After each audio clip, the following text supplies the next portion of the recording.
Assalamualaikum warahmatullahi wabarakatuh. Puji syukur marilah kita panjatkan kepada Tuhan Yang Maha Esa.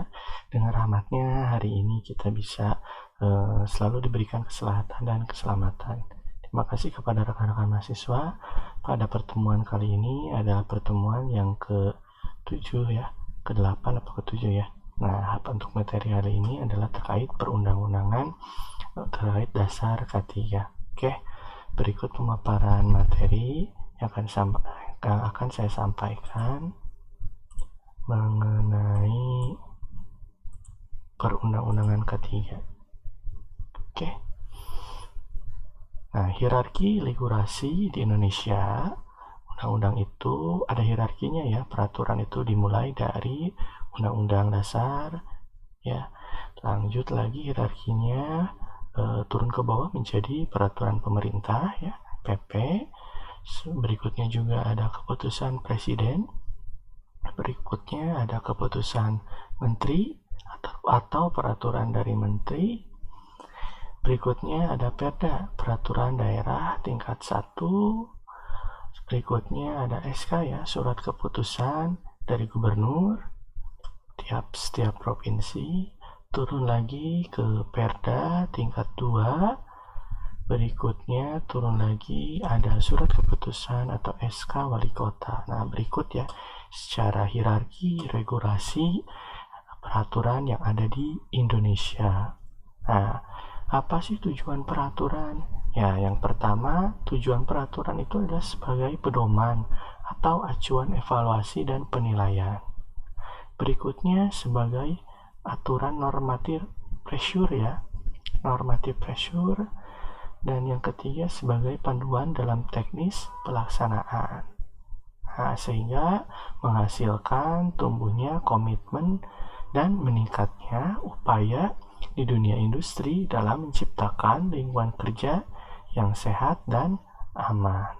Oke, itulah tujuan dari peraturan. Nah, untuk peraturan sendiri itu terbagi dua ya. Ada yang sifatnya mandatori, ada yang sifatnya voluntary ya. Nah, yang menjadi pembeda apa? Yang pertama, apabila mandatory itu bersifat izin dan harus diikuti. Apabila tidak diikuti, nah itu melanggar aturan ya, melanggar aturan peraturan yang ada. Yang kedua, yaitu kalau sifatnya mandatory itu mempunyai konsekuensi dalam bidang hukum, baik hukum perdata ataupun hukum perdana. Nah, yang berikutnya berbeda juga setiap negara. Kalau untuk aturan mandatory itu yang wajib itu berbeda-beda setiap negara. Contohnya penggunaan obat-obatan ya, obat-obatan terlarang ada di negara itu, ada di Indonesia itu tidak boleh ya untuk ganja dan lainnya. Sedangkan di negara lain itu ada yang memperbolehkan. Nah, oke, itu ada aturan yang berbeda. Terus sifatnya itu dikeluarkan oleh siapa? Oleh lembaga pemerintah ya. Itu untuk sifat yang mandatory. Sedangkan yang sifatnya voluntary atau rekomendasi saja, itu sifatnya itu saran atau tidak harus diikuti. Apabila diikuti itu lebih baik ya. Berarti lebih banyak lagi aturan yang dipakai oleh perusahaan. Berikutnya tidak mempunyai konsekuensi hukum. Apabila tidak diikuti itu tidak ada konsekuensi hukumnya ya. Dan digunakan biasanya oleh banyak negara ya. Ada aturan-aturannya sifatnya internasional dan dikeluarkan oleh lembaga ilmiah. Berikutnya tipe peraturan. Nah, ada tipe peraturan voluntary dan mandatory. Ini salah satu contohnya ya, peraturan mandatory ada OSHA ya. OSHA mengeluarkan PEL, Permissible Exposure Limited. Ini dari Amerika. Ada juga dari bidang health safety environment. Ada yang sifatnya kita sebut dengan WEL ya, Working Exposure Limited. Nah, ini dikeluarkan dari Inggris. Ada juga aturan-aturan yang dikeluarkan oleh NOHSC ya, National Exposure Standard yang dikeluarkan oleh Australia. Nah, ini sifatnya mandatory ya. Harus ditaati ya. Nah, di Indonesia sendiri mengeluarkan undang-undang, peraturan Menteri Kesehatan, peraturan Menteri Tenaga Kerja ya untuk di K3. Berikutnya ada peraturan yang sifatnya voluntary. Nah, salah satunya ada dari ACGEH ya, Road Usage terkait TLV gitu kan. Terus ada NIOS terkait Recommended Exposure Limited. Terus ada ISO ya, ISO internasional baik itu 45001, 14001, ada ISO 14000 dan yang lainnya. Nah, ini menurut International Organization for Standardization ya. Ini sifatnya voluntary. Tidak tidak terikat hukum. Nah, sekarang ada sejarah ya, di mana sejarah perundang-undangan K3 di Indonesia. Nah, pada zaman kolonial, sejarah undang-undang itu ya, pada tahun 1910 itu sifatnya itu lebih ekspresif ya, menekan, mengekang, dan lebih bersifat setelah kejadian. Dan hanya untuk zaman kolonial itu aturannya mencakup di pabrik dan di industri. Nah, kenapa ini aturan dirasa sudah usang? Dikarenakan apa? Ada alasannya ya. Pertama, sudah tidak sesuai dengan perkembangan teknik teknologi dan asas perlindungan dari ketenagakerjaan di Indonesia. Yang kedua, sifatnya polisional atau represi, sudah tidak sesuai dengan era kemerdekaan. Dan yang ketiga, tentu saja kemajuan industri, intensitas kerja, jenis bahan baku, dan penunjang kerja sudah berkembang pesat. Nah, berikutnya ada Undang-Undang UAP ya, tahun 1930, Stum Ordoniteit pada tahun 1930. Nah, mengatur tentang keselamatan dan pemakaian pesawat UAP ya. Nah, undang-undang ini melarang menjalankan atau menggunakan pesawat UAP yang tidak mempunyai izin. Nah, pesawat UAP yang berizin akan diperiksa dan diuji secara berkala ya. Untuk kereta api dulu menggunakan mesin uap juga ya. Nah, untuk dasar hukum K3 ya di Indonesia tentu saja kita kenal ya, harus kenal dan familiar undang-undang yang cukup lama, Keselamatan Kerja nomor 1 tahun 1970 ya. Nah, kelebihannya apa undang-undang tahun 1970 ini? Yaitu bersifat preventif, sifatnya pencegahan ya, tidak kuratif atau rehabilitatif. Nah, yang kedua, ruang lingkupnya itu lebih luas. Tempat kerjanya di darat, tidak hanya di air dan juga di udara. Yang ketiga itu rumusan teknisnya lebih komprehensif. Nah, yang keempat, kelebihannya itu terkait pembinaan K3 bagi manajemen dan juga bagi pekerja. Di sana juga tertuang bagaimanakah pembentukan unit ya dari P2 Pembina Keselamatan Kesehatan Kerja K3 di perusahaan dan mengatur retribusi dari pengawasan. Nah, di dalam Undang-Undang Nomor 1 Tahun 70 ya ada beberapa bab ya, di mana kita bisa rekap ada 11 bab di dalam Undang-Undang Nomor 1 Tahun 70 ya. Dan ada diabadikan dalam logo ya, ada 11 gigi dalam lambang K3 ya, roda giginya. Nah, itu acuannya menurut Undang-Undang Nomor 1 Tahun 1970. Berikutnya untuk peraturan perundang-undang K3 lainnya ya, ada peraturan pemerintah nomor 19 tahun 1973 tentang pengaturan pengawasan keselamatan di bidang pertambangan.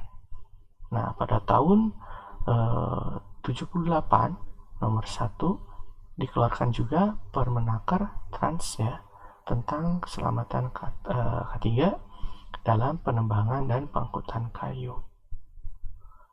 Nah, untuk nomor 3 tahun 1978 dari Peraturan Menteri Tenaga Kerja ya, terkait persyaratan penunjukan dan wewenang, serta kewajiban pegawai pengawas K3 terkait ahli K3. Ya, ternyata undang-undangnya cukup lama ya, masih eksis. Berikutnya ada Peraturan Nomor 1 Tahun 1980 tentang keselamatan kesehatan kerja pada konstruksi bangunan. Nah, acuannya ya bisa lihat kita untuk peraturan tenaga kerja ya. Berikutnya ada Peraturan Menteri Tenaga Kerja juga Nomor 4 Tahun 87. Nah, dimulailah ada aturan terkait panitia pembina keselamatan dan kesehatan kerja, serta bagaimanakah tata cara penunjukan ahli K3 ya, di mana kalau 100 orang pekerja itu wajib ada 1 orang ahli K3. Oke.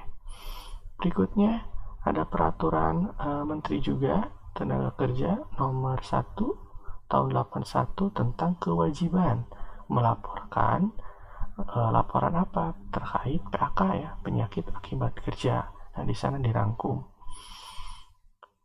untuk kualifikasi dan syarat-syarat pesawat uap.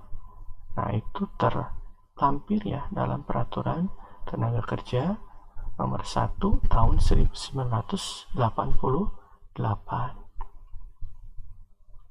Nah, di dalam K3 ada juga ya Undang-Undang Nomor 23 Tahun 92 terkait kesehatan ya. Nah, terkait kesehatan kerja. Nah, pada tahun 1992 juga ada aturan terkait jaminan sosial.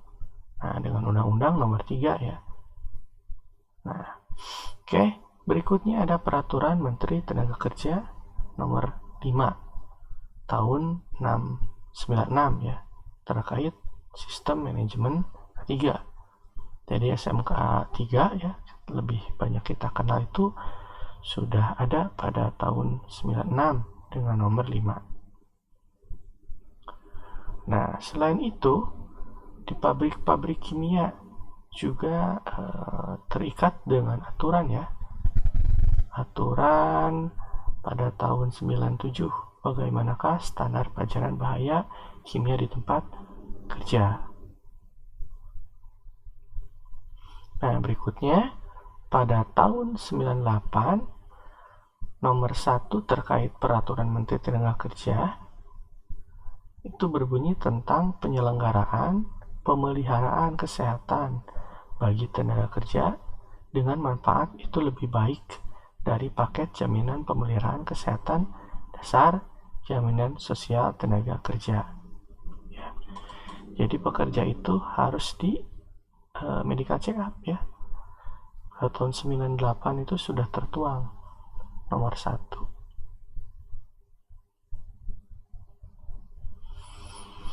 Berikutnya, Peraturan Perundang K3 Indonesia ada Peraturan Menteri Tenaga Kerja Nomor 4 Tahun 98 terkait bagaimanakah tata cara pengangkatan pekerja, pemberhentian, dan juga tata kerja dari dokter penasehat. Sudah ada ya. Jadi proses-proses pengangkatan pekerja, pemberhentian pekerja itu tidak semena-mena, ada aturan-aturannya sesuai dengan Permenaker Nomor 4 Tahun 98. Nah, tidak hanya bahaya fisik, bahaya kimia, bahaya biologi ya. Nah, untuk bahaya fisik sendiri ada keputusan Menteri Tenaga Kerja Nomor 51 Tahun 99. Itu mengatur ya. Oke. Berikutnya, untuk gedung-gedung tinggi itu mempunyai lift ya ataupun mesin angkat-angkut, maka harus dilakukan peraturan, harus ada aturannya ya, di mana aturannya tertuang dari Permenaker Nomor 3 Tahun 99. Nah, pada tahun 2003 Nomor 13 terbitlah undang-undang terkait pengaturan ketenaga kerjaan. Nah, dikarenakan pada tahun 2004 itu booming ya, bagaimanakah pencegahan dan pengulangan HIV atau AIDS di tempat kerja, maka keputusan Menteri Tenaga Kerja dan Transportasi Nomor 68 itu dirilis ya. Oke. Ya, singkat ya terkait peraturan perundang-undangan dari dasar K3. Nah, diharapkan rekan-rekan sekalian lebih banyak ya membaca bagaimanakah peraturan-peraturan perundangan K3 yang ada di Indonesia ataupun di luar ya, di luar negeri. Nah, adapun aturan-aturan khusus untuk di rumah sakit ya. Terus di rumah sakit pun ada aturan-aturannya. Ya, salah satunya ada Permenkes ya. Permenkes nomor 66 tahun 2016. Nah, itu ada aturan baru ya. Pada tahun 2016 terkait K3 rumah sakit. Nah, di dalamnya ada aturan-aturan, peraturan-peraturan terkait K3 rumah sakit ya. Selain Undang-Undang nomor 4 tahun 2009. Oke.